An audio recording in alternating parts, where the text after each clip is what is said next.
a-t-il quelqu'un qui peut acclamer Jésus ce matin? Est-ce que tu peux acclamer Jésus ce matin? Alléluia. Je sais qu'il y a la chaleur, mais si tu n'as pas envie de transpirer pour lui, il fallait rester chez toi. Dis-moi amen. Ce matin, nous sommes venus pour le célébrer. Alléluia. Dis à ton voisin, waouh. Il s'agit de Jésus. Bouscule-le bien, dis-lui, il s'agit de Jésus. Alléluia. Nous bénissons le nom du Seigneur. Amen. Avant de prendre place, veuillez saluer votre frère, votre voisin de gauche ou de droite. Dites-lui encore, bienvenue voisin. Je suis sincère, je suis content de te voir ce matin.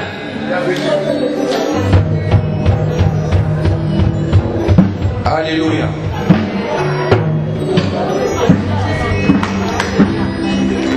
Veuillez prendre place dans sa présence.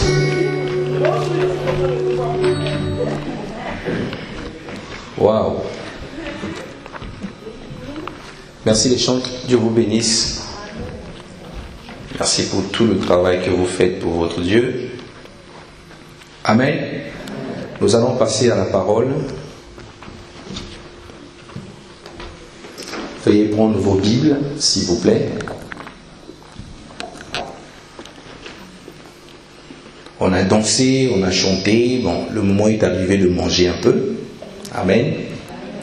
C'est une célébration, il y a toujours un temps de repas. Quelqu'un me dise Amen. Amen. Nous sommes en train d'aborder notre série d'études qui s'intitule « Sauver pour porter du fruit ». Depuis un moment, nous avons compris que la raison pour laquelle Dieu a fait de nous enfants de Dieu, c'est pour que nous puissions porter du fruit. Mais aujourd'hui, nous n'allons pas développer le type de fruit que le Seigneur attend de nous. Le dimanche d'avant, pas le dimanche passé, nous étions en train d'aborder la question sur la mort en soi. On a dit une des raisons qui fait à ce que nous puissions porter du fruit, c'est lorsque nous mourons en nous-mêmes. Et nous avons vu qu'il était important de rester en terre. Dis à quelqu'un, reste en terre. Dis-lui, reste en terre. On a compris que rester en terre, c'est quelquefois accepter qu'on te marche dessus, accepter qu'on te calomnie, qu'on te critique, à cause du nom du Seigneur que tu portes. Amen. Jésus lui-même, on a dit beaucoup de choses à son sujet. Ce n'était pas toujours des bonnes choses. Mais pour autant, il n'a pas haï ces hommes. Il a continué à les aimer jusqu'à la mort de la croix. Même ceux qui le battaient, il disait au Père, ne leur condamne pas parce qu'ils ne savent pas ce qu'ils font. Amen. Donc dis à ton voisin, reste en terre. Et on a compris aussi que le fait de rester en terre, c'est le temps que le Seigneur va te préparer afin que la graine que tu es, tu commences à lever et porter du bon fruit. Amen. Alors, on a compris ensemble que un des problèmes que nous, Église, épouse de Christ, nous avons, c'est quelquefois l'impatience. C'est-à-dire, Dieu te dit, reste d'abord à l'endroit, patiente. Mais comme il nous donne des rêves, des visions, des songes, il nous parle. Et des fois, on se sent plus spirituel, on le veut quelquefois aller plus vite que la musique. Et c'est là qu'on commence à donner du fruit, mais un fruit qui ne demeure pas. Alléluia. Donc, il y a une autre chose que nous allons voir aujourd'hui, qui est très très aussi importante que celle que nous avons évoquée le dimanche dernier. C'est le fait de laisser les hommes voir Dieu en toi. Dis à quelqu'un, laisse les hommes voir Dieu en toi. Si tu veux porter du fruit, laisse les hommes voir Dieu en toi. Donc que tu chantes bien, que tu connaisses tous les versets bibliques, que tu prêches bien, que tu sois beau, mais laisse les hommes voir Dieu en toi. Amen. Vous savez, Satan arrive à nous tromper facilement. Lorsque le Seigneur te qualifie, lorsqu'il te donne des qualités, il te donne des compétences. Je parle à une femme de qualité ce matin. Est-ce qu'on peut acclamer pour les femmes de qualité? Je ne sais pas pourquoi le mot qualité revient ce matin. Mais tu n'es pas obligé de commencer à crier aux gens, moi je suis chrétien maintenant, j'évite de faire le péché. Non. Évite simplement de commettre le péché, les hommes vont le remarquer. Amen. Amen. Ça te permettra de porter du fruit. Alléluia. Et cette capacité de porter du fruit ne peut venir que de Dieu. Mais si Dieu le manifeste en son temps, alors ces fruits-là vont être au bénéfice de plusieurs. N'oubliez pas, la Bible nous dit que Dieu fait toutes choses bonnes en son temps, pas en notre temps. Amen. Tu peux dormir, tu te réveilles en sursaut. Tu as rencontré le Seigneur qui t'a dit que tu es un apôtre. Mais pour autant, concrètement, lorsqu'on te voit, tu n'as pas encore les qualités d'un apôtre. Amen. Et tu viens, tu dis, à compter de maintenant, le Seigneur m'a dit que je suis un apôtre. Commencez à me regarder comme un apôtre. Et c'est l'erreur que beaucoup font. Dieu peut t'appeler, il va prendre le temps de te préparer. Alléluia. Amen. Même si tu as reçu les dons spirituels que le Seigneur va te donner, laisse les hommes découvrir les dons spirituels. Amen. Ne commence pas à crier, là où vous me voyez, je guéris les malades. Tu ne pourras jamais guérir un malade, ce n'est pas possible. Celui qui guérit, c'est le Seigneur. Mais souvent cette attitude, lorsque nous faisons ces choses, nous sommes sous la grâce, oui, cette grâce vient de Dieu, dis-moi amen. Amen. Parce que la Bible dit dans Jacques chapitre 1 au verset 17 que tout don parfait et toute grâce excellente vient du Père des Lumières. Donc, que ce soit les dons spirituels que nous avons, ce n'est pas que nous avons fabriqué nos dons. Amen. On ne te donne pas un cadeau parce que tu es beau. On te donne un cadeau parce que quelqu'un a décidé seul de venir te donner un cadeau. Dis-moi amen. Amen. Donc les dons spirituels, c'est des cadeaux. Tu ne peux pas te vanter des cadeaux. Amen. Mais tu peux plutôt te vanter de la personne qui habite en toi, qui te rend capable de faire des choses. Donc au lieu de faire parler de toi, fais parler de Jésus autour de toi. Amen. Alléluia. Maintenant, lorsque nous nous comportons de cette façon, nous ne pouvons pas donner du fruit. Parce qu'il y a quelque chose que Satan a l'habitude de faire avec ce genre d'attitude. Satan va te communiquer un esprit qu'on appelle l'esprit d'orgueil. Si vous rentrez dans une assemblée, vous voyez pendant une prédication, pendant 4 heures, le pasteur est en train de parler que de lui. Moi, quand je fais, moi, quand je dis, moi, quand je fais, moi, quand je dis, c'est qu'en lui, il y a encore l'orgueil. Alléluia. Le but pour lequel Jésus est venu habiter en nous, c'est pour que le Père soit glorifié. Et le Saint-Esprit en nous ne pourra jamais nous glorifier. Le Saint-Esprit ne travaille pas pour ma gloire, pour ta gloire. Mais le Saint-Esprit travaille pour la gloire de Jésus. Donc tout ce qu'il peut faire avec toi, c'est pour la gloire de Jésus. Si tu intercèdes bien, c'est pour la gloire de Jésus. Si tu chantes bien, c'est pour la gloire de Jésus. Mais il faudra que nous, les enfants de Dieu, l'Église de Dieu, nous puissions manifester ce qu'on appelle l'humilité. Dis-moi amen. Amen. Et ça, même dans le corps pastoral, il y a des problèmes là-dessus. Moi, je suis bishop, 15 églises dans le monde. Donc quand je rentre, vous étalez déjà le tapis rouge. Et Jésus, il prendra quelle gloire, il prendra quel honneur. Il s'agit de lui. L'Église, les âmes, appartiennent à Jésus. Dis-moi amen. Amen. Dis à quelqu'un, laisse les hommes voir Dieu en toi. Laisse les hommes voir Dieu en toi. Alors, la deuxième chose que nous allons voir, j'aimerais que quelqu'un note ça. Pour porter du fruit, il est important de s'attacher à la parole de Dieu. Dis à quelqu'un la parole de Dieu. Nous devons être accrochés, rattachés à la parole de Dieu. C'est-à-dire à Jésus. La Bible nous dit que si le sarment ne reste pas rattaché au cep, il sera retranché. Donc, la condition pour porter le fruit, il faut rester attaché à la parole de Dieu. Amen. Aussi longtemps que nous allons nous éloigner de la parole, nous allons perdre tous les bénéfices qui viendront de cette parole-là. En réalité, dans l'église, tu n'as pas besoin d'un pasteur qui va te suivre tous les jours. Tu n'as pas besoin d'un homme qui te court après. Tu n'as pas besoin des gens qui te disent « Viens, viens, on va t'imposer les mains ». Tu n'as pas besoin de ça. La parole te suffit. Dis-moi amen. Amen. La parole te suffit. Mais le Seigneur connaissait que dans l'assemblée, il y a encore ceux qui sont faibles dans la foi, il y a ceux qui ont un peu grandi et il y a ceux qui ont vraiment grandi. C'est pour ça qu'il dit que le fort va soutenir le faible. Mais tu ne resteras pas faible éternellement. Amen. Amen. Nous sommes les parents. Imaginez-vous, tu donnes naissance à un enfant, alors l'enfant là, à l'âge de 3 ans ou 4 ans, il reste comme ça, petit de taille, il ne grandit pas, il ne parle pas, 15 ans, il continue à être toujours petit, ça va commencer à t'inquiéter. Tu vas commencer à chercher les pasteurs pour qu'ils prient, tu vas aller consulter les médecins pour qu'ils comprennent qu'est-ce qui se passe. Et la volonté de Dieu pour moi et toi, ce n'est pas que nous puissions rester enfants. Nous devons grandir pour porter du fruit. Alléluia. Dis à quelqu'un, grandis ce matin. Donc il faut la parole. Lorsque Christ vient nous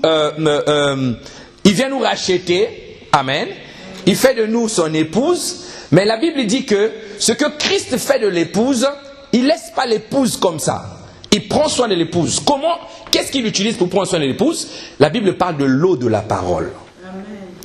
Il va l'arroser par l'eau de la parole. Dis à quelqu'un l'eau de la parole. L'eau de la parole. Nous allons lire Éphésiens chapitre 5,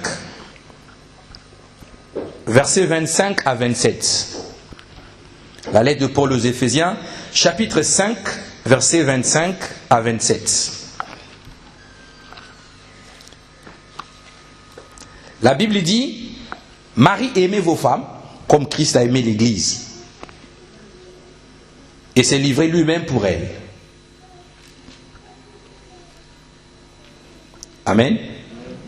Est-ce que tout le monde me suit?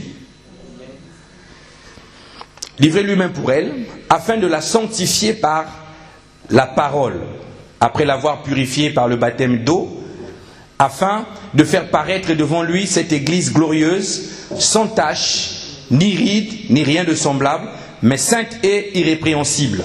La version Semeur te dit, quant à vous, Marie, que chacun de vous aime sa femme comme le Christ a aimé l'Église. Donc l'épouse de Christ, il a donné sa vie pour elle, afin de rendre digne de Dieu après l'avoir purifiée par sa parole. Comme dans le bain nuptial. Verset 27, il a ainsi voulu se présenter cette Église à lui-même, rayonnante de beauté, sans tache, ni ride, ni aucun défaut, mais digne de Dieu et irréprochable, la version Semeur. Amen. Donc ici, nous voyons que la parole de Dieu est en train de nous expliquer que la condition pour laquelle toi, l'épouse, si tu veux être rayonnante de beauté, sans tache ni ride, irréprochable devant Dieu, tu dois te laisser te faire arroser par l'eau de la parole. Il y a quelqu'un la parole. Tout se trouve dans la parole. La grâce se trouve dans la parole. La faveur se trouve dans la parole. L'église même, comment doit fonctionner l'église, tout se trouve dans la parole. Donc si tu veux porter du fruit, attache-toi à la parole. Amen. Alors, il y a deux manières de faire pour s'attacher à la parole. Deux manières pour s'attacher à la parole. La première façon pour s'attacher à la parole, c'est de s'attacher à une personne.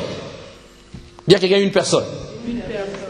S'attacher véritablement à la personne qu'on appelle Jésus. Et la deuxième manière, c'est de s'attacher à ce que cette personne-là dit, à sa parole écrite qui est la Bible. Amen. Aujourd'hui, beaucoup ne cherchent plus Jésus, beaucoup cherchent des hommes. Tu regardes les programmes numériques, tu cherches là où il y a une conférence où il y a des grands serviteurs de Dieu. Mais alors que celui qui est en toi est le plus grand de tous. Alléluia. Un des secrets pour réussir la vie chrétienne, c'est de cultiver la relation avec Jésus. Cherche-le, parle-le. Vous savez, il y a beaucoup d'enfants de Dieu qui se sont mis eux-mêmes volontairement sous le joug de l'esclavage. La Bible dit que c'est à la vraie liberté que Christ nous a appelés. Mais volontairement, on se met encore esclave des hommes. Il a beaucoup de dons spirituels, tu lui cours après. Je veux te voir. Je crois que si je te vois aujourd'hui, j'aurai la solution à mon problème. Je veux te voir. Mais Jésus est là à côté de toi. Il te dit quelle est la solution. Donc un enfant de Dieu normal doit apprendre à s'attacher plutôt au Seigneur au lieu de s'attacher aux hommes. Alléluia. Que ce soit le pasteur, que ce soit le prophète, l'apôtre, c'est bien. C'est les gens que Dieu a choisis comme ça pour faire du bien à l'église. Mais la meilleure personne qui ne peut jamais vous décevoir, qui prendra soin de vous comme aucun homme ne peut le faire, c'est Jésus. Et ce n'est pas un slogan. S'il était mort, j'allais pleurer. Mais la Bible me dit, plus encore, il est ressuscité. Amen. Donc, chercher Jésus, affectionner Jésus, s'attacher à une religion humaine, te conduira à la mort spirituelle. Mais si tu t'attaches à Jésus, cela te conduit à la vie. Un jour, j'étais parti dans une station, j'étais pas en station-service, j'étais parti dans un supermarché. En sortant, j'ai rencontré un jeune homme qui m'a accosté au parking. Il me dit, monsieur, j'ai plus de carburant dans mon scooter et je n'ai pas d'argent sur moi. On était donc au Ulm et le jeune homme habite à Yvetot. Il me dit, je dois revenir vers Yvetot, mais je n'ai plus de carburant. Alors, j'entends une voix dedans de moi, tu as une carte bleue dans ta poche. J'ai mis ma main, effectivement j'avais la carte bleue. Bon, je lui ai dit, ok, moi je vais te mettre le carburant. Donc on s'est rapproché de la pompe à essence. J'introduis ma carte et je regarde le jeune homme. Je lui ai dit, tu sais pourquoi je te paye le carburant? Il me dit, parce que vous êtes gentil. J'ai dit, non, c'est pas ça. Je te paye le carburant parce que je crois à un homme qui m'a dit de faire du bien quand je peux le faire. Il m'a regardé comme ça. Il me dit, c'est qui cet homme? J'ai dit, cet homme s'appelle Jésus. Il m'a dit, ah Jésus, oui, moi aussi je suis chrétien. J'ai mon chapelet, mais là je l'ai laissé à la maison, je l'ai oublié. J'ai dit, ok. À quoi te sert ton chapelet? Il me dit, non, ça me protège. Ça me protège. Quand je dors, je porte ça. Quand je mange, je porte ça. Mais là, je l'ai oublié. J'ai dit, bon, écoutez. Donc, comme vous les avez oublié le chapelet aujourd'hui, donc aujourd'hui, si vous sortez là, vous allez faire un accident. Puisque vous n'êtes plus protégé. Dis-moi amen. Amen. Donc, la religion va te donner des choses que tu vas utiliser en croyant qu'en faisant ces choses, tu auras certaines choses. Non. C'est Jésus seul qui donne la vie, qui donne la sécurité, qui donne la protection. Amen. Alléluia. Amen. Acclame bien le Seigneur. Waouh. Tu n'es pas sûr ce matin. Alléluia. Jésus est le chemin, la vérité et la vie. C'est lui la protection. C'est lui la source intarissable de toute bonté. C'est Jésus. Tu peux s'attacher aussi à ton leader spirituel. C'est pas mauvais, c'est une bonne chose. Il peut être doué, charismatique. Quand il parle, on sent qu'il y a du verbe en lui, il y a de la rhétorique. Mais tu t'attaches en lui, faire de lui ton modèle. Ça ne te conduira pas loin. Ça ne te donnera pas la vie. On voit des églises aujourd'hui, le pasteur porte les abakos comme moi, tous les frères commencent à être en abakos. Dis-moi amen. Amen. Le pasteur vient au bagui, tous les frères commencent à mettre les baguis. Donc on fait notre association cultuelle, les dimanches, bon, on essaye d'être pareil, identique. Et on croit que ça donnera la vie. Ça ne donnera jamais la vie. Quelqu'un me dit amen? Amen. Tu peux prendre les recueils des chants. Tu les lis, tu les mets dans ton cœur. Tu les chantes, c'est bien. Mais ça, si tu n'as pas Jésus, ça ne te donnera jamais la vie. C'est ainsi qu'il y a beaucoup d'enfants de Dieu qui chantent des cantiques. Mais ils ne sont pas rattachés à Christ, le véritable cantique. Amen. Ils ne sont pas rattachés à Dieu. Une femme peut être à la cuisine, une sœur chrétienne, une bonne. Elle se réveille à 5 heures du matin. Elle va au pied du Seigneur. Elle prie. Seigneur, moi, Seigneur, je te loue. Je t'aime, Dieu. Waouh, Jésus. Elle se lève. Quand elle ouvre les yeux, elle va à la cuisine. Elle commence à faire la vaisselle, laver les assiettes, arranger un peu la cuisine, en train de chanter des cantiques, des cantiques, des cantiques. Mais une petite situation qui peut arriver, le mari rentre à la cuisine, il déplace un verre, il ne met pas au bon endroit, il commence à crier, mais toi, tu me fatigues. Il n'y a pas la connexion avec le véritable cantique qui est Christ. Donc tu peux faire toutes ces choses. La Bible dit, si tu n'as pas Jésus, tu n'as pas la vie. Celui qui n'a pas le Fils n'a pas la vie. Mon rôle ce matin, c'est de vous dire, attachez-vous à Jésus. Pas à une église, pas à un homme, mais regardez au Seigneur. Alléluia. La Bible dit, n'abandonnez pas vos assemblées. C'est bien, c'est écrit. Mais même quand tu viens ici, viens pour le Seigneur. Ne viens pas attendre le pasteur. Parce qu'il y en a quand il rentre, il sait qu'aujourd'hui le pasteur n'est pas là, c'est un frère qui va prêcher, il retourne. On connaît des gens comme ça, il vient à l'église, on dit aujourd'hui le pasteur n'est pas là. Et lui il ne vient pas. Il est surtout au courant que le pasteur ne vient pas. Et ça on le constate.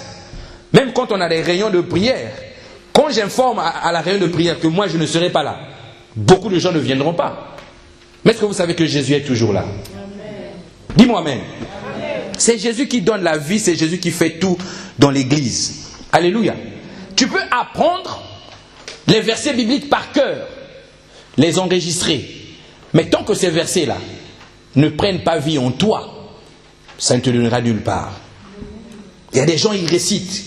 Je connais des frères qui ont scanné les versets. Dieu leur a fait la grâce d'avoir un cerveau enregistreur. Ils enregistrent des versets, mais ce qu'ils disent de leur bouche, ce n'est pas ce qu'ils vivent. C'est ça qui fait que beaucoup d'enfants de Dieu, beaucoup de païens ne viennent pas à Jésus. Tu viens à l'église, tu dis que Jésus est bon, tu dis qu'un chrétien doit être une bonne personne, mais lorsqu'on voit ta vie, on n'a pas envie d'aimer ton Jésus. Dis-moi amen. Parce que tu n'es pas attaché à lui. Il dit que tout sarment qui n'est pas attaché au cep ne pourra jamais donner du fruit. Donc accroche-toi à Jésus. Même si tu ne le vois pas, commence simplement à le chercher, commence à le désirer. Amen. Choisis ton église évangélique, c'est bien. Tu peux la fréquenter pendant 50 ans. Combien de fidèles? 1 million de membres. Il y a des églises qui remplissent les stades. Alléluia. 2 stades, l'équivalent de 2 stades, mais c'est une assemblée. Et là tu vois, le pasteur il monte, les souliers sont choisis pour le jour, le costard est choisi. Mais venez, si Jésus revient là, beaucoup vont pleurer. Peu sont ceux qui vont aller au ciel. Dis-moi amen. Le tout c'est d'être accroché au Seigneur. Alléluia. Dans le livre de Jean chapitre 1, à partir du verset 1 jusqu'au verset 4, la Bible dit quelque chose de très excellent. La Bible dit, au commencement était la parole. Je crois que beaucoup de nous connaissons cette parole de l'Écriture. Au commencement était la parole était avec Dieu et la parole était Dieu. Elle était au commencement avec Dieu, toutes choses ont été faites par elle, et rien de ce qui a été fait n'a été fait sans elle. En elle était la vie. La vie était où? En la parole. Et la vie était la lumière des hommes. Donc la lumière des hommes était en qui? En la parole. Et au verset 14, la Bible dit, et la parole a été faite chair. Et elle habitait parmi nous, pleine de grâce et de vérité. Nous avons contemplé sa gloire, une gloire comme la gloire du Fils unique venu du Père. Cette parole a pris forme humaine. C'est ce que veut dire la parole faite chair. Maintenant, la parole est venue vivre au milieu de nous. On dit que cette parole-là, c'est ni plus ni moins que Dieu. Et cette parole-là, c'est la personne qu'on appelle Jésus. Dis à quelqu'un Jésus. Jésus. Donc si tu te poses la question qui est Jésus, je vais te répondre ce matin que Jésus est la parole et Jésus est Dieu. Alléluia. Donc quand tu es attaché à Dieu, tu es attaché à Jésus systématiquement, tu es attaché à la parole. Quelqu'un me dise Amen. Amen. Donc Jésus est Dieu, il est aussi la parole. Maintenant, pourquoi s'attacher à Jésus? Quelle est l'importance? Je dis, pasteur, le but c'est de porter du fruit. Oui, mais quelle est concrètement l'importance? Pourquoi nous devons nous attacher à Jésus? Premièrement, on s'attache à Jésus parce que lui, Jésus, il est bon. Alléluia. Jésus est bon. Il ne médite pas le mal. Jésus ne médite pas le mal contre toi. Il ne va jamais te laisser te venger toi-même. Il te fera énormément du bien. Alléluia. Nous l'avons frappé, mais il continue à nous faire du bien. Jésus est bon. Amen. Au lieu de te confier à ton voisin qui est à côté ou ta voisine, amen, confie-toi plutôt au Seigneur. Dans sa bonté, il ne va jamais te décevoir. Tu peux avoir beaucoup d'amis, mais comprends que le jour où ton enfant aura faim, et son enfant à elle a aussi faim, il a 10 €, il donnera à son enfant et ton enfant il le laissera comme ça. Amen. Amen.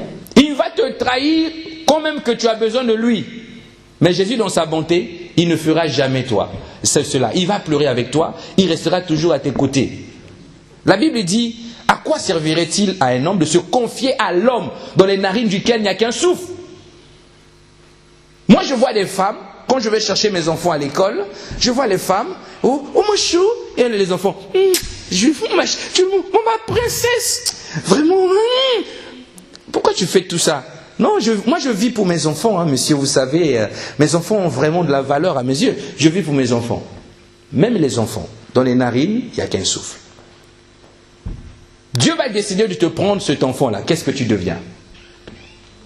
C'est ainsi que beaucoup, au lieu de chercher le Créateur dans ses bontés, ils se sont attachés à la créature. Amen. Celui qui donne des enfants, c'est qui? C'est Dieu. Satan a pris les enfants à Job, mais Job en a eu d'autres après. Amen. Celui qui donne, c'est Dieu. Donc il faut t'attacher au Seigneur. Lui, il ne va jamais te décevoir. La Bible dit, l'Éternel est bon envers tous, et ses compassions s'étendent sur toutes les œuvres, toutes ses œuvres.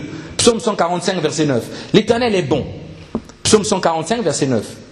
Il est bon et il est compatissant. Si tu trouves un homme qui est bon et compatissant, et il demeure dans la bonté et dans la compassion, montre-le-moi. Il y a un seul, c'est Jésus. Alléluia.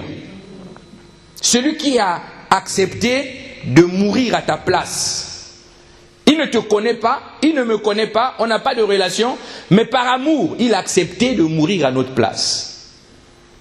Voyez les païens qui sont dehors, ceux qui déchirent même les Bibles. Moi je connais des gens, ils déchirent la Bible. Quand tu me parles de la Bible, ne me parle pas de ça, j'ai des mauvais souvenirs. J'ai divorcé à cause d'une église. Ne me parlez plus des églises de Jésus, ne me parlez pas de ça. Mais la réalité c'est que Jésus est mort pour ce genre de personnes. Alléluia. Donc une des raisons de s'attacher à lui, parce qu'il est simplement bon. Regarde-moi et toi. Nous avons quoi de plus que ceux qui sont morts ce matin? Qu'avons-nous de plus? Hier, nous avons tous, on est partis tous au lit peut-être à la même heure. Mais ce matin, il y en a peut-être qui sont morts. La famille s'est retrouvée en train de pleurer. Qu'est-ce que toi tu as de plus que eux? Ils n'étaient pas malades, ils étaient en bonne santé. Amen. D'autres ont pris même des moments avec leur famille le soir. Ils sont partis au lit ce matin, ils ne sont pas vivants. Mais il y a quelle différence entre moi et toi? Les bontés du Seigneur ont été notre partage. C'est pour ça que nous nous sommes réveillés ce matin. Alléluia. Pourquoi s'attacher à Jésus? Parce que Jésus est un miséricordieux. Alléluia. Miséricordieux. Il nous accorde la grâce. Vous savez la grâce? La faveur non méritée. La grâce. Quand tu marches, c'est la grâce de Dieu. Quand tu as un travail, c'est la grâce de Dieu. Quand tu arrives à manger, c'est la grâce de Dieu. Il n'y a rien que tu ne puisses mériter. Parce que si le Seigneur te retire le souffle de vie, tout ce que tu as là, tu ne pourras plus jurer de ça. Que ça soit la belle voiture que tu aimes. La belle voiture là, qui fait que tu séduises toutes les filles et tout machin. Moi je connais des gens qui parfument les sièges des voitures. Ils parfument pour séduire. Ça là, on t'enlève le souffle de vie, c'est parti. Tout n'est que grâce, absolument grâce. Tout n'est que grâce. Tout ce que tu peux avoir en bien, tout ce que tu as toujours rêvé dans ta vie avoir, un jour, tu laisseras toutes ces choses. Mais tu seras devant le miséricordieux. Amen. Amen. Jésus est omniprésent. Il est présent partout. La différence entre lui et nos amis de tous les jours, c'est que l'ami de tous les jours ne sera jamais partout avec toi. Si on te met en prison, lui, il ne va jamais accepter de rentrer en prison avec toi. Jamais. Il va te laisser, gars, il fallait faire attention. Amen. Il ne sera jamais avec toi. On te met face au juge. Il n'y a que toi et ton avocat humain qui est à côté. Un avocat n'accepterait jamais aller en prison à la place de son client. Alléluia. Il y a un seul avocat qui l'a fait, c'est l'avocat auprès du Père. Il a accepté d'aller en enfer pour toi et moi. Il a accepté de porter le péché pour toi et moi. Il a pris nos maladies à la croix pour toi et moi. Lui, il l'a fait. Si je suis diabétique, vous voyez que vraiment le diabète m'embête beaucoup. Je prends un frère, je dis frère, tu vois, moi je suis pasteur, tu comprends, l'église a vraiment besoin de moi. Mais il faut venir me voir, je vais te transmettre ma maladie juste pour un temps, comme ça moi je vais faire le ministère pour l'église. Tu vois, il y a des âmes. Quel est ce frère-là qui va arriver? Dis-moi amen. Amen. Donc Jésus c'est le seul qui va te suivre partout. Aucun frère ne le fera, aucun. Aucun. Il va dire, pasteur, je veux bien porter le diabète, mais tu sais, moi j'ai des enfants, tu vois, ils sont encore petits. Est-ce que vous comprenez ça? L'ami fidèle, l'ami véritable, c'est le seul, c'est Jésus. Il sera avec toi partout où tu iras. Pourquoi? Parce qu'il a choisi d'habiter en toi par son esprit. Alléluia. Donc tu tu ne seras jamais seul. La Bible dit, je ne t'abandonnerai point, je ne te délaisserai point. Même dans la prison, Paul et Silas, ils étaient en prison, mais Jésus était avec eux. Jésus vivait en eux. Et qu'est-ce qu'ils ont fait? Ils n'ont pas crié, ô juge, essayez de revoir, pourquoi vous nous avez arrêtés? Non, la Bible dit que ils ont compris que Jésus était avec eux. Ils ont commencé à chanter simplement des cantiques en l'honneur de ce Dieu-là. Alléluia. La Bible parle des louanges de Dieu. Les prisonniers qui ont pris conscience, qui marchent avec intelligence renouvelée. Donc ils ont compris que ce que la parole dit à mon sujet, c'est ce que je suis. C'est ça la différence entre un chrétien et un autre. Ce que la Bible dit, c'est ce que je suis. Ça te suffit. Si tu intègres ça en toi, tu n'auras pas besoin de faire des prières, des larmes. Seigneur, bénis-moi, bénis-moi. La Bible te dit même dans le livre de la Genèse que lorsque Dieu créa l'homme et la femme, lorsqu'il commence à les former ensuite, la Bible dit il est béni. Il est béni. Et il leur dit, soyez féconds, multipliez-vous. Il est béni d'abord.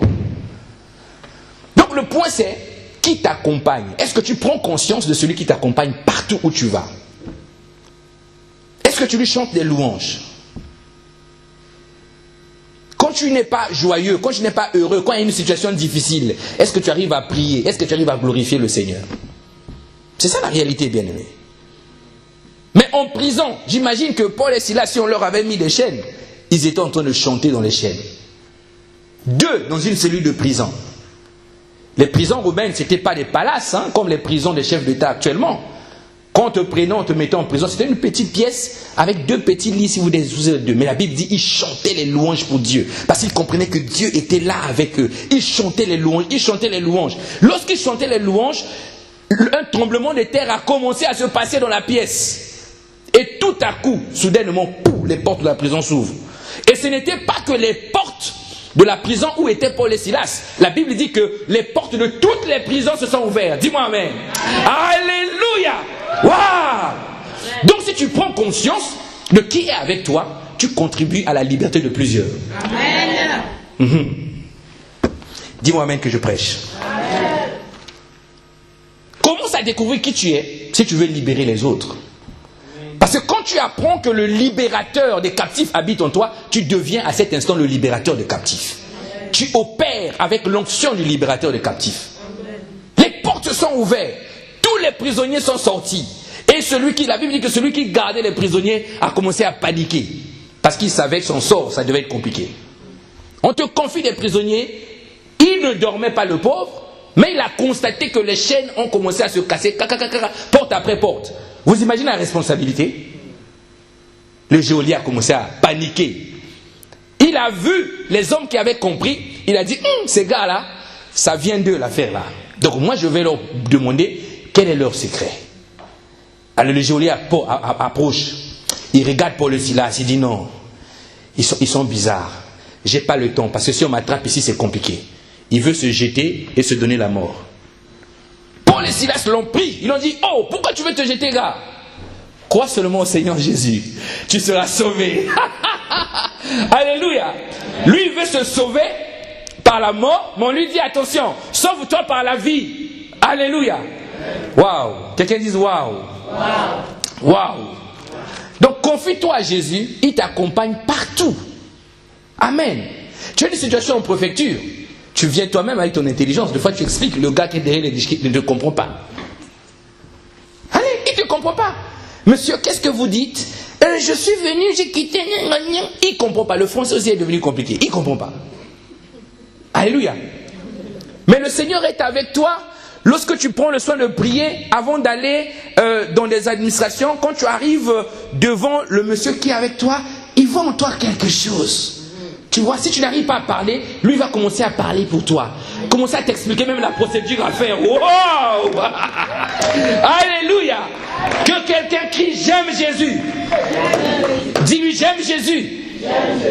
C'est ça. Il t'accompagne partout. Mais accroche-toi à lui. Accroche-toi simplement à lui. Dans ta faiblesse, tends-lui la main. Dis-lui, Jésus, tiens-moi par la main. Il va te ramener dans des chemins que toi tu ne t'attendais pas. La Bible dit, de la poussière, il relève l'indigent, il va le faire asseoir à la table des grands.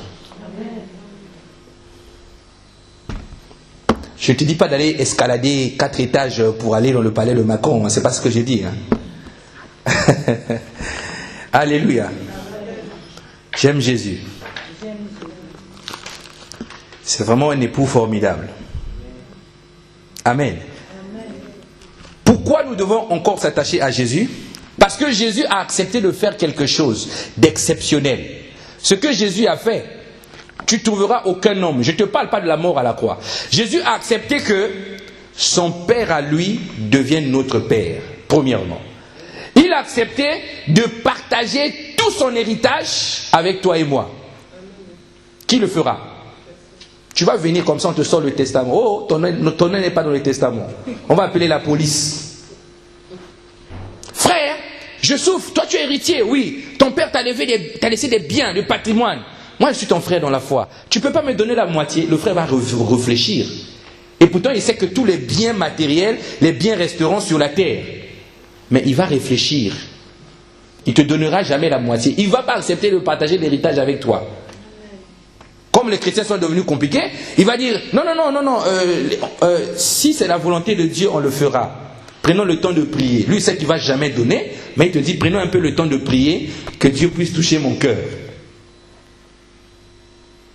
Mais Jésus a accepté de partager l'héritage que le Père lui a donné avec toi et moi. Vous savez, c'est quoi cet héritage? Ce n'est pas les voitures. Ce n'est pas l'argent. Jésus ne t'a pas donné l'argent, c'est pas ça. Cet héritage, c'est ce qu'on appelle la plénitude de la divinité.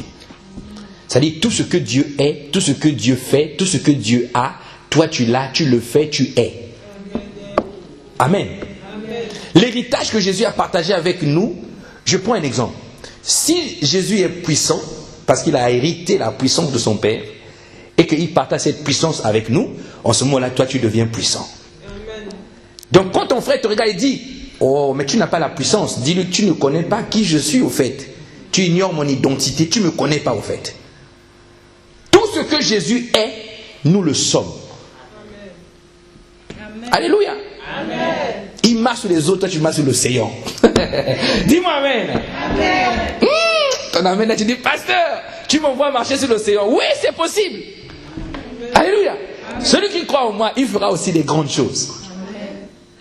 Ne soyez pas les chrétiens limités. Vous vous limitez vous-même. Vous vous limitez. On se limite nous-mêmes. On n'ose pas. Paul dit aspirer aux dons les meilleurs, mais on n'ose pas. On pense que le miraculeux divin, c'est pour les autres. Je ne te dis pas de faire commencer à sortir des margouillas dans les bouches des gens, parce qu'actuellement aussi ça devient compliqué. Dis-moi Amen. Amen. Tout don spirituel a été donné pour l'utilité commune.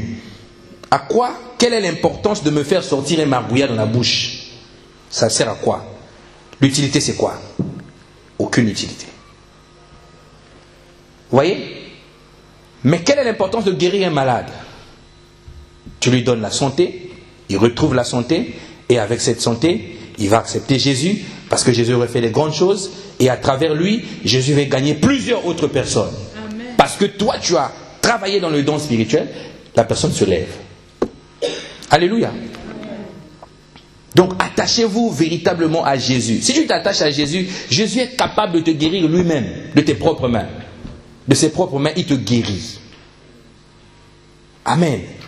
Tu n'as pas besoin d'un médecin qui va venir te faire des opérations, t'ouvrir le ventre d'ici jusque-là, mal cousu et tout. D'autres oublient même des bistouris de chirurgie dans les ventres. Mais Jésus, quand il opère, il n'y a pas de cicatrice. Hein?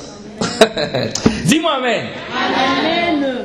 Je déclare que Jésus soit ton médecin ce matin. Amen. Alléluia. Amen. Donc, au fait, le seul fait de marcher avec lui, de prendre conscience qu'il est vraiment avec toi, il te communique la guérison. Il te soigne, au fait.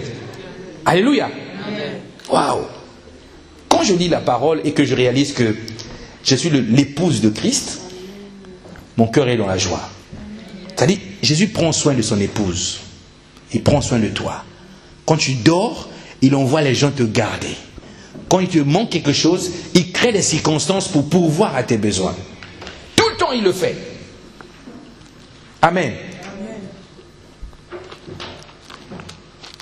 Donc, la deuxième chose, nous avons dit, s'attacher à la parole écrite pour produire du fruit. Il faut s'attacher à la parole écrite pour produire du fruit. Attacher à la parole écrite pour produire du fruit. Ça ne veut pas dire que, ici il s'agit de la Bible, oui, mais ça ne veut pas dire que s'attacher à la Bible, c'est prendre la Bible là où elle est, tu l'accroches comme ça, et la Bible ne te quitte pas. Il y a des frères qui n'ont pas compris, et des sœurs aussi. Quand on dit attache-toi à la Bible, ça ne veut pas dire que aie une Bible, achète-toi une Bible, commence à marcher avec la Bible. La Bible, là où elle est là, c'est un livre. Ça c'est un livre. Comme tous les autres livres. Donc elle est là, tu l'as dans les mains, et reste ordinaire. Pasteur, comment ça? Explique-nous. Je vais vous expliquer. Tu peux prendre la Bible, tu sais que ta maison est beaucoup attaquée, tu achètes 4 Bibles, tu mets devant ta porte, tu les poses par terre, je te garantis que Satan va rentrer, il va sauter les Bibles, il va passer. Et pourtant tu as des Bibles avec toi. Dis-moi amen. Amen. Ton mari qui ne croit pas au Seigneur là, qui ne veut pas lire la Bible, qui ne veut pas découvrir Jésus, tu peux acheter la Bible, jeter les Bibles sur le lit comme ça. Lui, quand il va venir dormir, il va prendre la couette, il va pousser tes Bibles, mettre dans le coin, il va dormir. Il va se passer de ta Bible.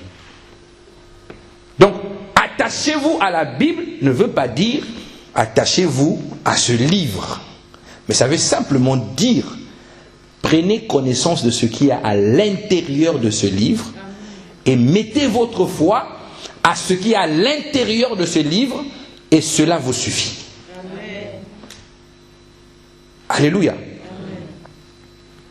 Regardez cette Bible que je tiens dans mes mains. Elle a l'air jolie comme ça. Quelqu'un me disait, pasteur, pourquoi vous les pasteurs, vous avez toujours des grosses Bibles? Mais ce n'est pas parce qu'on est pasteur. C'est ce qu'on appelle une Bible d'étude. Mais ce qui m'avait attiré, c'est la première Bible que j'ai achetée dans ma vie. Le reste des Bibles, on me donnait toujours. Ce qui m'a attiré, c'est que là-dessus, c'est marqué la Bible. Mais en bas, ils disent esprit et vie. Vous voyez? Esprit et vie. Donc, ce n'est pas un livre comme ça, mais ça contient les paroles spirituelles et les paroles qui portent la vie, qui donnent la vie. Amen. Amen. Donc il faut s'attacher à la parole. Pourquoi s'attacher à la parole? Parce que lorsque tu deviens chrétien, lorsque tu es chrétien, tu as besoin d'être nourri. Jésus dit, dans Jean 4,4 et dans Matthieu 4,4, il dit que l'homme ne vivra pas de pain seulement, Luc 4,4 et Matthieu 4,4 plutôt, Luc 4,4 et Matthieu 4,4. Il dit, l'homme ne vivra pas de pain seulement, mais de toute parole. Amen, qui sort de la bouche de Dieu. L'homme ne vivra pas de pain seulement, mais de toute parole. Tout comme le pain, le sandwich, est la nourriture pour le corps, les paroles qui sont à l'intérieur sont une nourriture pour l'esprit. En réalité, quand tu es un chrétien, tu ne lis pas la Bible, tu ne cherches pas à lire la Bible, à croire en ce que la Bible dit, tu es comme un homme normal qui ne se nourrit pas. Amen.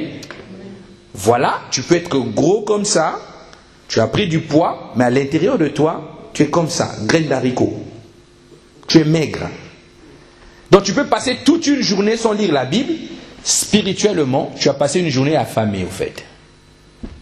Dis-moi amen. Quand tu ne lis pas la Bible, tu es un chrétien affamé. Donc tu maigris. Alléluia. Donc il y en a qui sont, il y a beaucoup d'enfants de Dieu qui sont des anorexiques.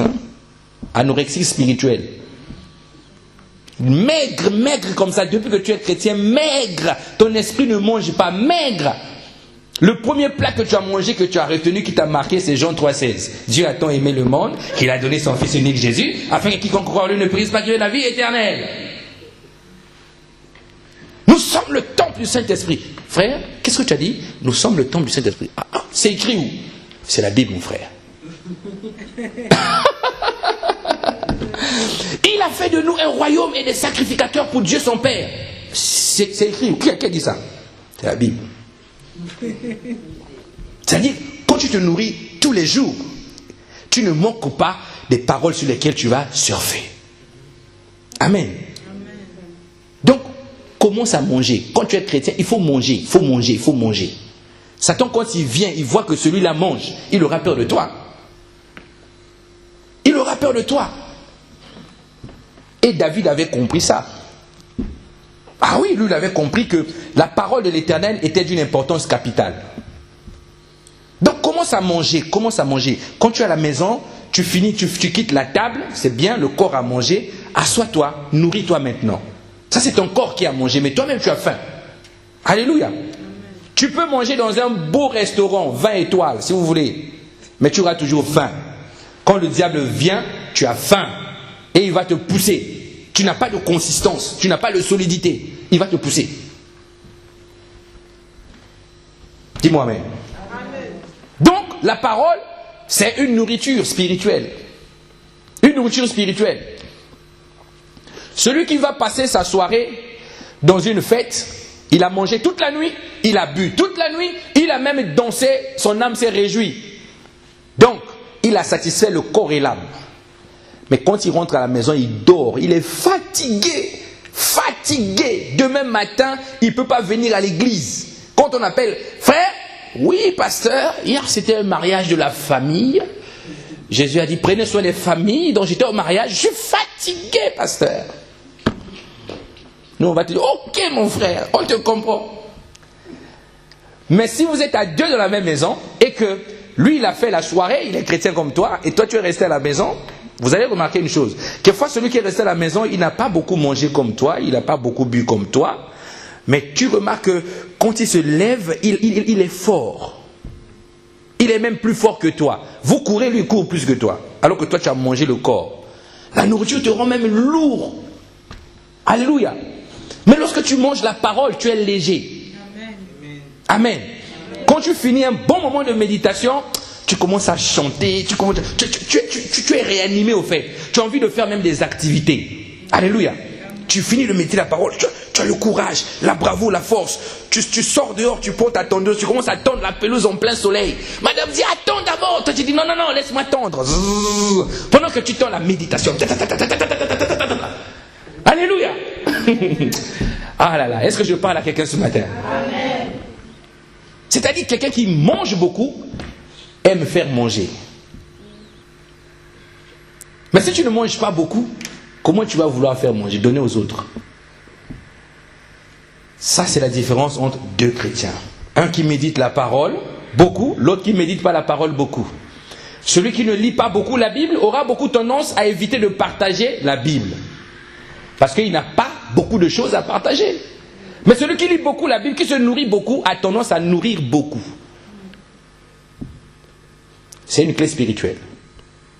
Quand tu te nourris, prends le soin de partager ce que tu as mangé aux autres.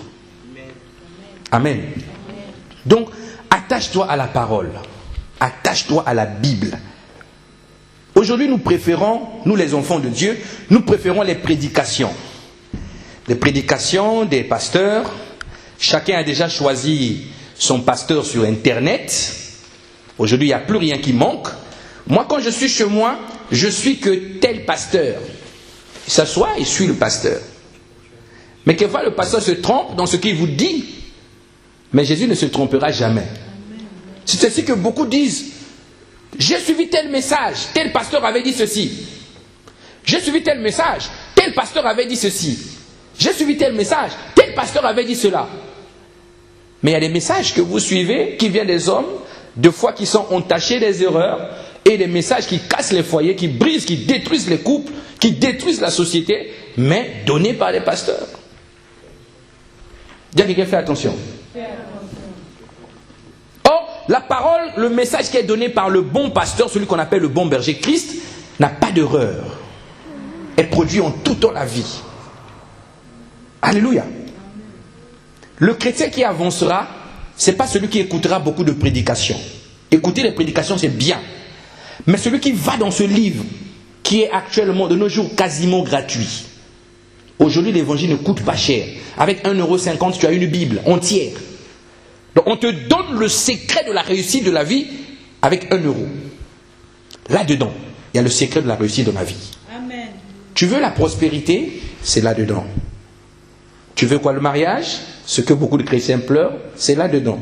Tu veux le miracle? C'est là-dedans. Un verset biblique suffit pour te donner tout ce que tu veux. Amen. Un homme a juste dit, l'Éternel est mon berger, je ne manquerai de rien. Il s'est arrêté là. Il a commencé à réciter ça tous les jours. L'Éternel est mon berger, je ne manquerai de rien. L'Éternel est mon berger, je ne manquerai de rien. Même quand il est dans le manque, il confesse, l'Éternel est son berger, il ne manquerait de rien. Puis un jour, les vannes se sont ouvertes, pain, il ne manque plus. Un bon travail, une belle femme, et voilà, il a commencé à avoir l'abondance. Une seule parole de l'Écriture qu'il déclarait tous les jours. Dis-moi amen. Amen. On ne va pas te dire, alignez-vous, offrande spéciale. Celui qui met 1000 euros, on va doubler ça par 10. Dieu va doubler par 10. D'autres ont mis des chèques, ils sont rentrés à la maison. Les problèmes ont commencé avec le mari là-bas. Ah oui. Donc, deux fois, on nous fait marcher sur des choses que Jésus nous a déjà donné la solution. Tout est dans la parole. Tout est dans la parole. La sécurité est dans la parole. Si tu as compris cette parole de David qui dit, je rentre dans ma maison, je me couche et je m'endors en paix, car j'ai compris que le Seigneur est celui qui assure la protection de ma maison. Quel est le sataniste qui va rentrer chez toi, venir t'appuyer la nuit? Qui peut le faire? Une seule parole de l'Écriture te donne la délivrance. Pasteur, je sens que j'ai besoin de délivrance. Tu n'as pas besoin de délivrance, tu as besoin de la parole. Dis-moi amen. Amen. Parce que depuis qu'on a commencé à te délivrer là, est-ce que les esprits aux questions partent? Ça ne va pas. Tu as besoin d'obéir à la parole. Amen. Ouvre la Bible va te dire, il est écrit, tu ne mentiras pas. Arrête de mentir. Arrête-toi là. Ne réfléchis pas. D'autres cherchent la révélation. Oui, ça c'est ce qui est écrit, mais j'attends la révélation du Saint-Esprit. Non, applique ce qui est écrit. Amen.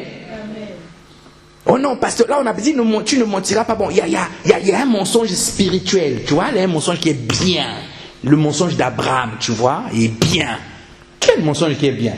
Le père du mensonge c'est Satan, il n'y a aucun mensonge qui soit bien. Amen. Alléluia. Donc, nourrissez-vous par la parole, commencez à lire, cherchez la Bible. Alléluia. Cherchez la Bible. Et quittez l'étape de la nourriture liquide. Dis-moi la nourriture liquide. La nourriture liquide. Les versets de base de la foi chrétienne là, que vous avez appris là, vous ne devez pas vous arrêter là. Il y a d'autres paroles de l'Écriture qu'il faut aller chercher. Il y a la révélation que le Seigneur vous donne. Il y avait des chrétiens à qui un auteur leur adressait un livre, le livre qu'on appelle le livre aux Hébreux, l'épître aux Hébreux. C'était adressé aux chrétiens qui souffraient la persécution. Amen. Et Paul écrit aux chrétiens qui souffraient la persécution parce qu'ils commençaient un peu à perdre la foi à cause de la persécution. D'autres attribuent ce livre à Paul, mais d'autres disent que l'auteur n'est pas connu. Amen. Donc, l'épître aux Hébreux. Qu'est-ce que Paul dit? Qu'est-ce que cet auteur leur dit? Il leur dit que, au fait, le problème que vous avez, ce qui fait qu'aujourd'hui, vous commencez à perdre la foi et que vous commencez à vous lamenter dans votre détresse, c'est parce que, depuis que vous êtes convertis là, jusqu'aujourd'hui, vous n'avez pas consommé de la nourriture solide. Vous êtes resté au lait. Jean 3,16, le lait. Alléluia. Lisons cette parole. Hébreux 5, 12 à 14. Hébreux chapitre 5, verset 12 à 14.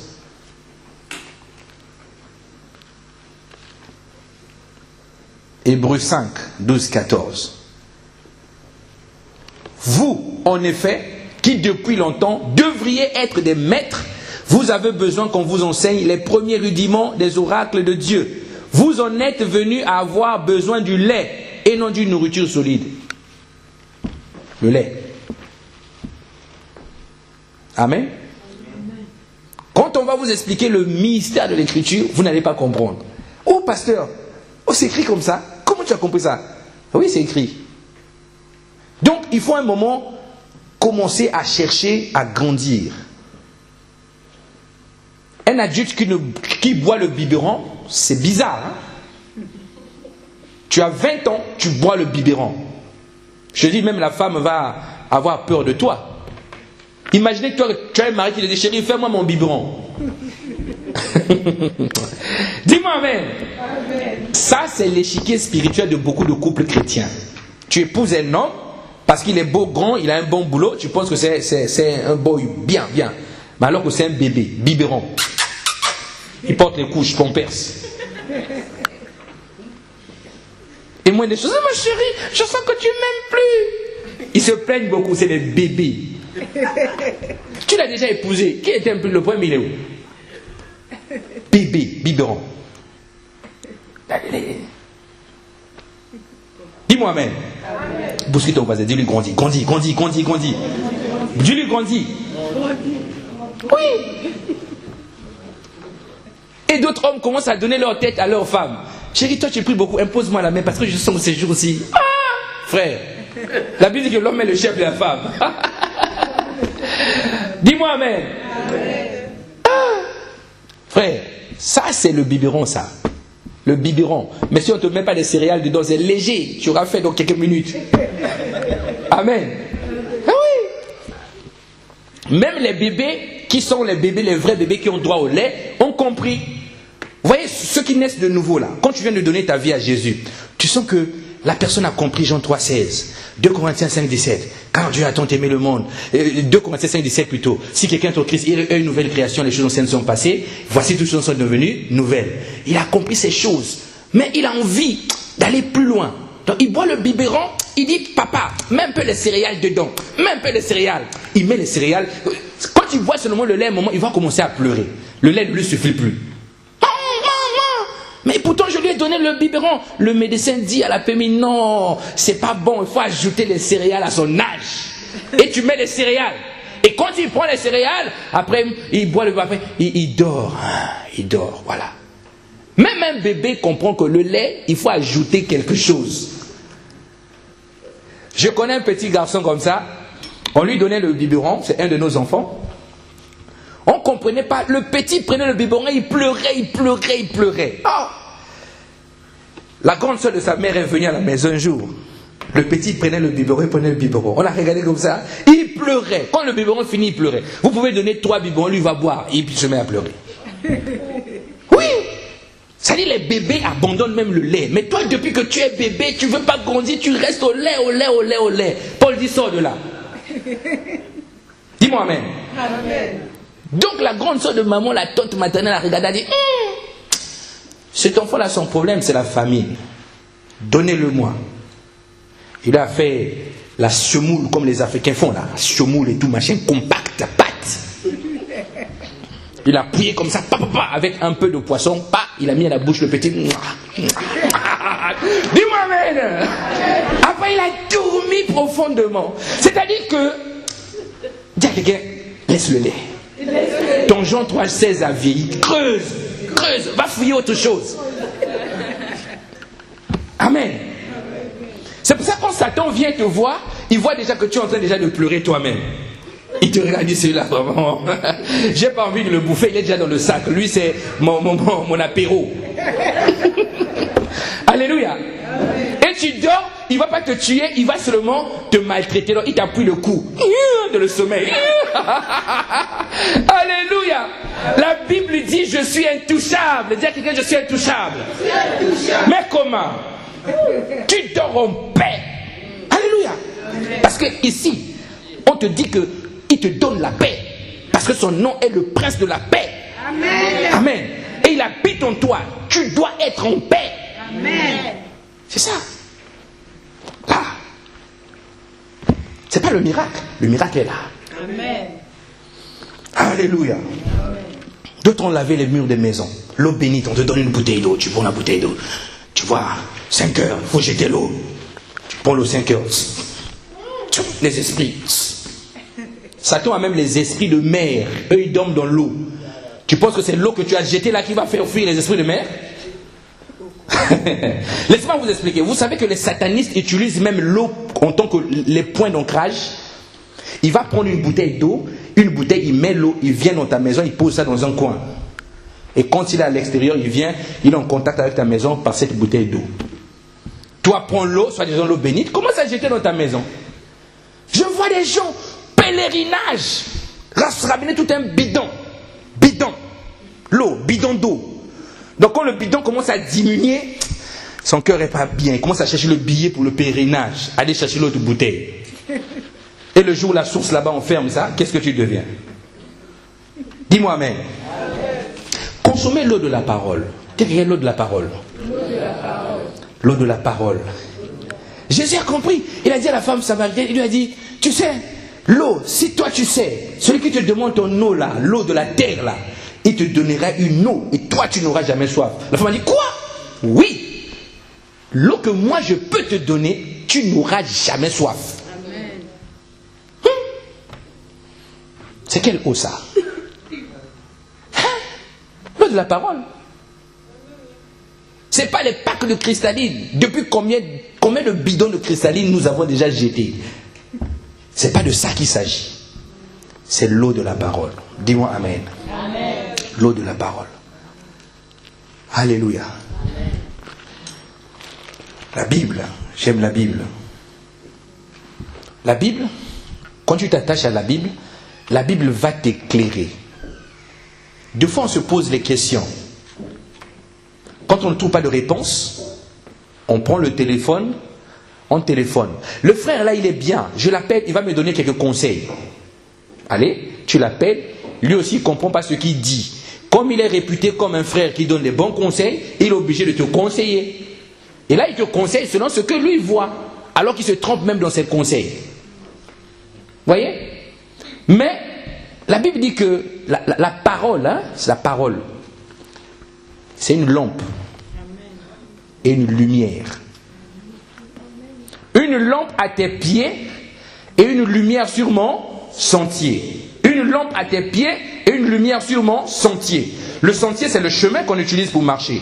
Mais quand on dit que c'est une lampe à tes pieds, ça veut dire que lorsque tu as la parole en toi, c'est comme quelqu'un qui est dans l'obscurité, à qui on a attaché une ampoule ici au pied, sans fil, sans connexion, mais l'ampoule est en train d'éclairer et il a la lumière. Il voit là où il marche, là où il met le pied la nuit en fait.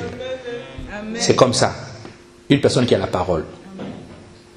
Donc, tu choisis où tu vas, tu sais où tu veux aller, d'où tu viens, quels sont tes objectifs, tu le sais. Parce que la parole de Dieu va t'éclairer. Alléluia. Waouh. Dis à ton voisin, waouh. Dis-le, waouh.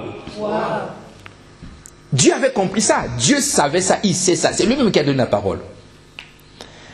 Un homme est mort. Un grand leader.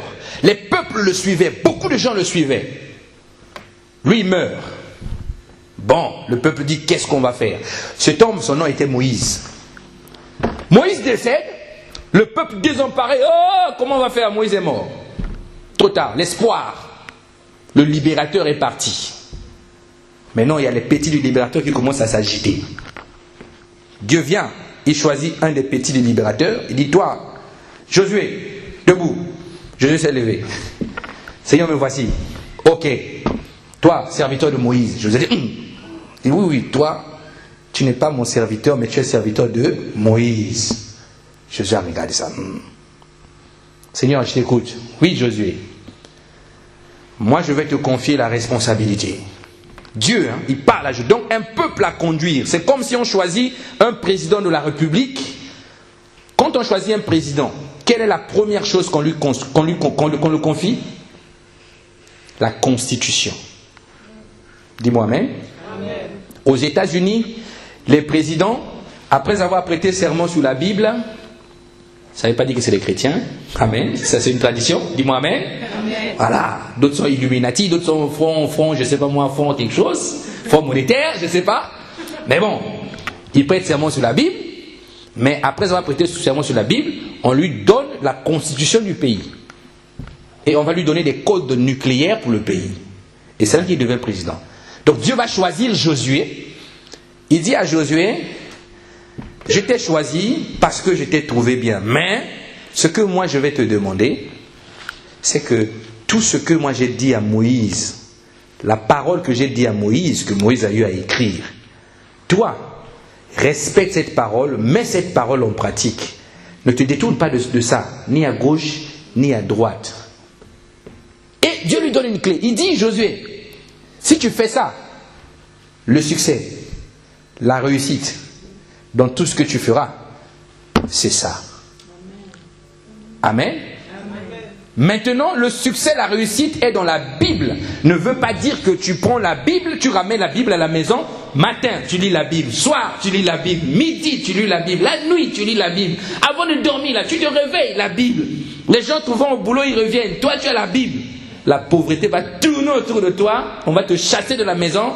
La femme va être dégoûtée. Il n'y a plus de cadeaux. Les enfants n'ont plus rien. Ce n'est pas de ça que Dieu parlait à Josué. Amen. Dis-moi amen. Amen. On va lire. Josué 1, versets 7 à 9. Josué 1, 7 à 9, la Bible dit: seulement fortifie-toi et sois très ferme. Je lis la version Semeur-moi. Pour prendre garde à faire selon toute la loi que Moïse, mon serviteur, t'a commandée.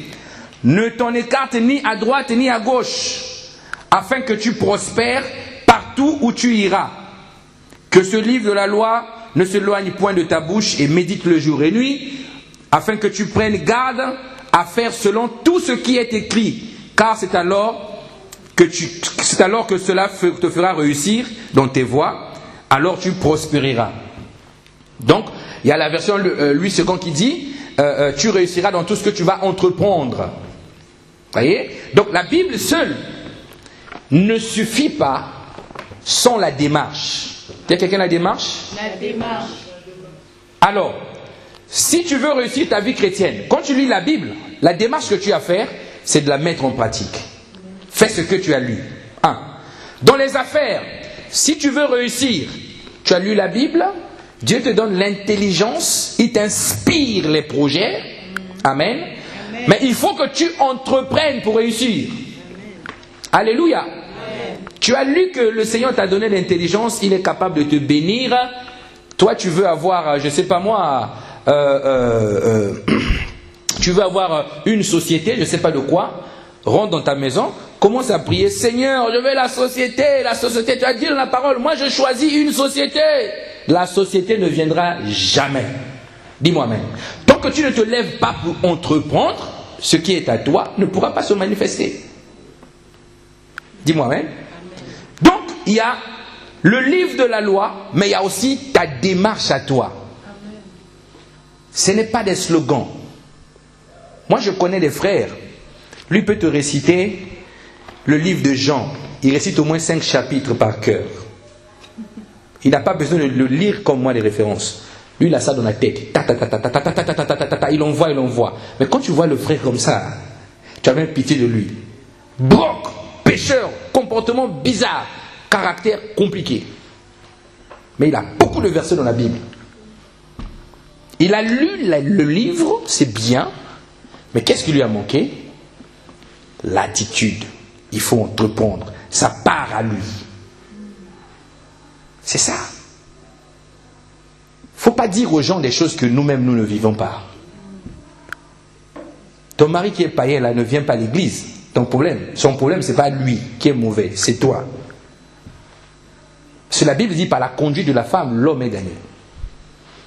Parce qu'il y a des hommes aussi, ils sont têtus, hein, dans leur famille, tout le monde est comme ça. Ça aussi, c'est ma faute. Mais oui, c'est ta faute. Dis-moi amen. Parce que la Bible dit que les deux deviendront une seule chair. Oui, c'est ta faute. Même si, mon pasteur, lui vraiment, dans leur famille, tout le monde aime les femmes. Son père, on a 6. Sa mère, c'est même la 6e d'ailleurs. Ses frères, chacun a 4. Son père a 60 enfants. Moi, je suis déjà 5. Je lui dis qu'on arrête, il ne veut pas. C'est leur famille.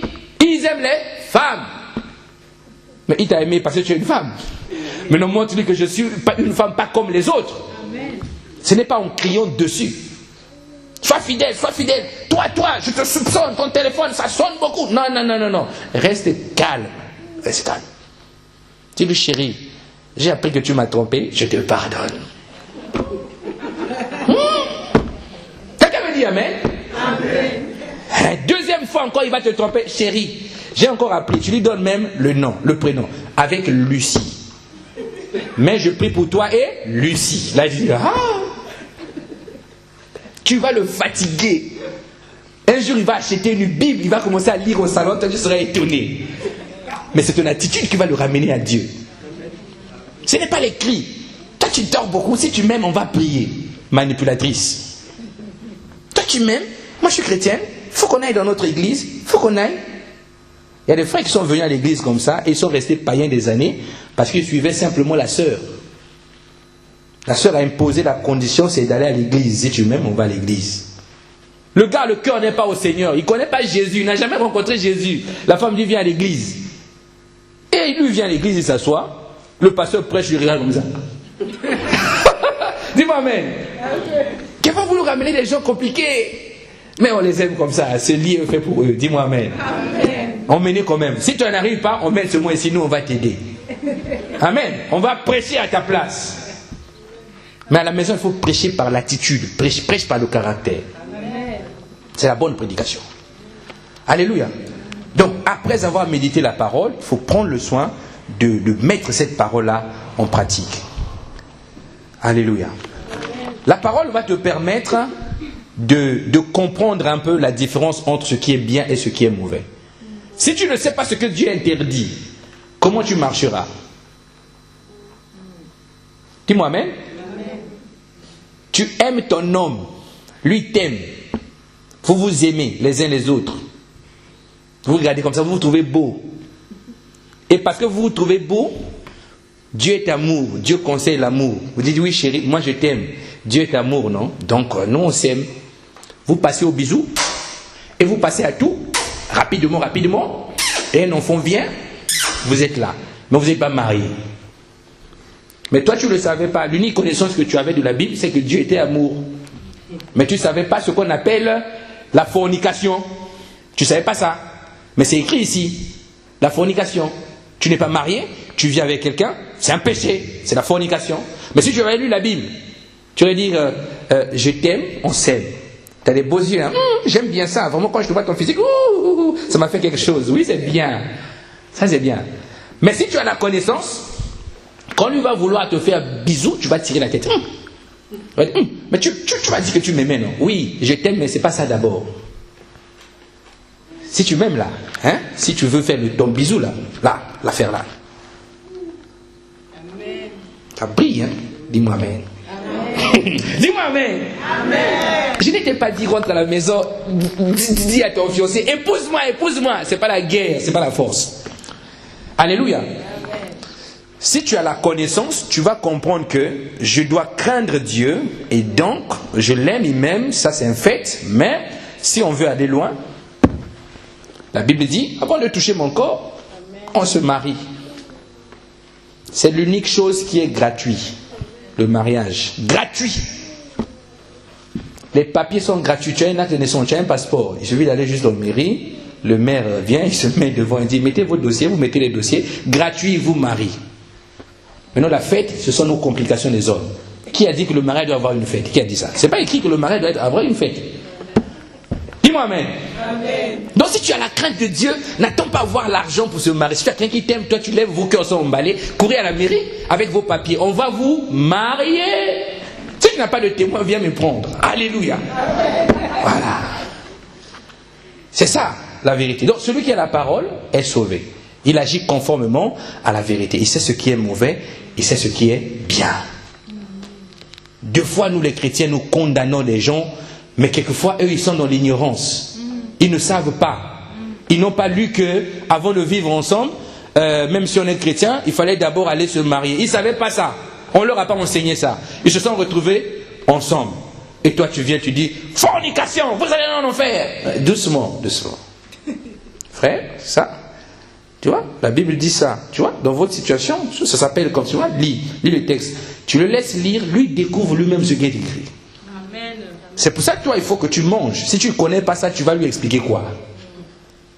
Que la fornication, c'est mauvais. Il va te dire, fornication, c'est quoi? C'est un bon mot, c'est quoi?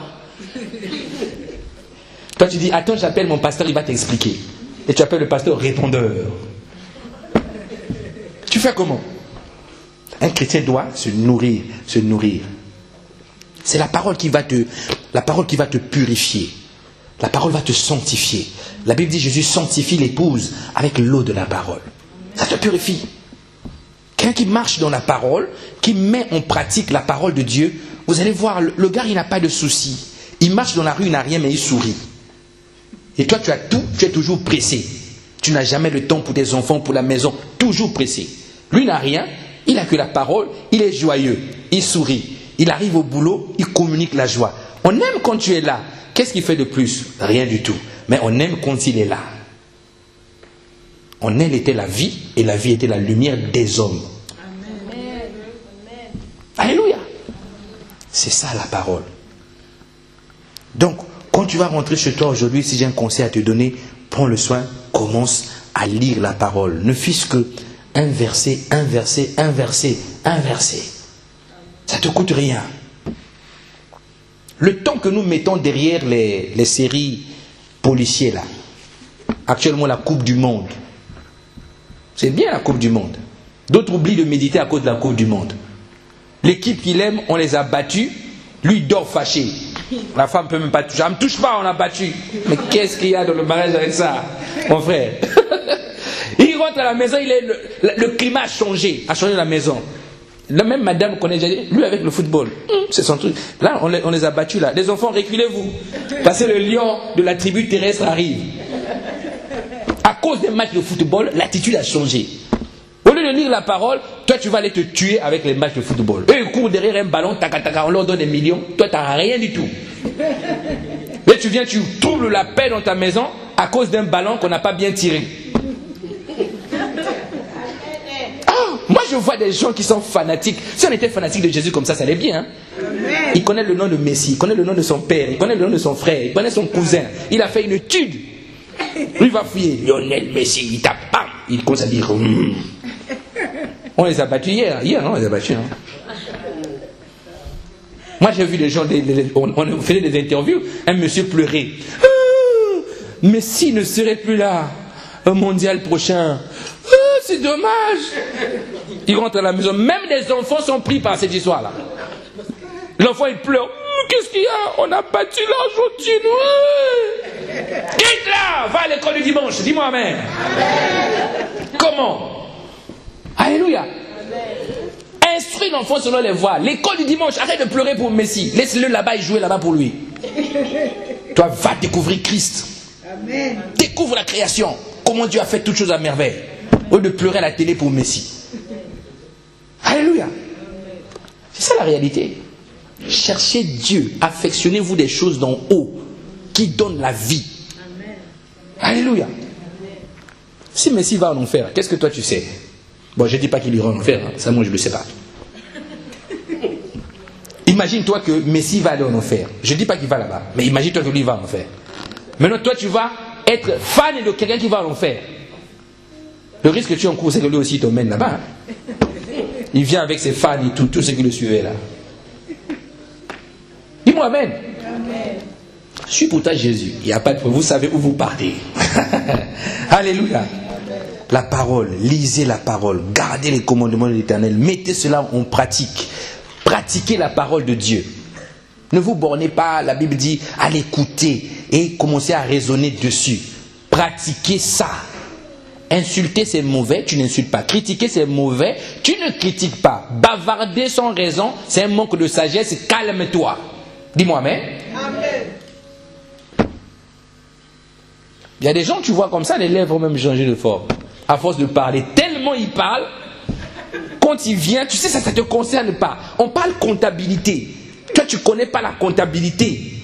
Mais toi, tu veux toujours parler des sujets même de comptabilité. Tu ne connais pas. Seulement envie de parler, ça devient un caractère. Il se met dans l'ensemble des conversations. Même quand tu es au téléphone. Tu es avec qui? Mets d'abord l'interphone. Tu mets l'interphone par crainte, lui aussi commence à s'énerver, tu mets sur l'interphone. Et on te parle, lui là-bas, il répond à la personne qui te parle. Tellement il a envie de parler. La bouche est faite pour prêcher. Dis-moi amen. C'est un caractère. Jésus a dit parle, c'est bien de beaucoup parler, mais parle beaucoup de l'évangile. C'est pour ça que la bouche a été faite. parle de l'évangile, beaucoup de l'évangile. Alléluia. Il cherche des sujets. On a parlé. Maintenant, on a fini, non? Non, attends d'abord. Mais j'attends qu'on a déjà parlé. Alléluia. Non, attends encore. On va parler un peu. Pourquoi toi, tu n'aimes pas parler à moi? Bon, parle, je t'écoute. Et aussi, on manque aussi de sujets. Ouais, tu sais, il y a le soleil aujourd'hui. Hein. Qu'est-ce qu'on fait? Ben, on fait quoi? Il y a le soleil. Le soleil, on fait quoi? Alléluia. Il te met la distraction à domicile parce qu'il a envie de parler. Il parle beaucoup. Amen. Mais il y en a aussi qui ont choisi. Ah, le pasteur a dit, il ne faut pas beaucoup parler. Hein. Il reste calme. Mais quand il reste calme, à l'intérieur là-bas, il insulte, mais vous n'entendez rien du tout. Alléluia. Parlez de la parole, pensez la parole. Que tout ce qui est digne de louange fasse l'objet de vos pensées. Dis-moi amen. Amen. On va se lever, on va prier. On va dire, Seigneur, aide-nous à s'attacher, à s'accrocher à ta parole. Nous voulons te connaître, Jésus, et deux fois nous ne savons pas comment se confier à toi. Alors ce matin, tu vas lui dire, Seigneur, aide-moi.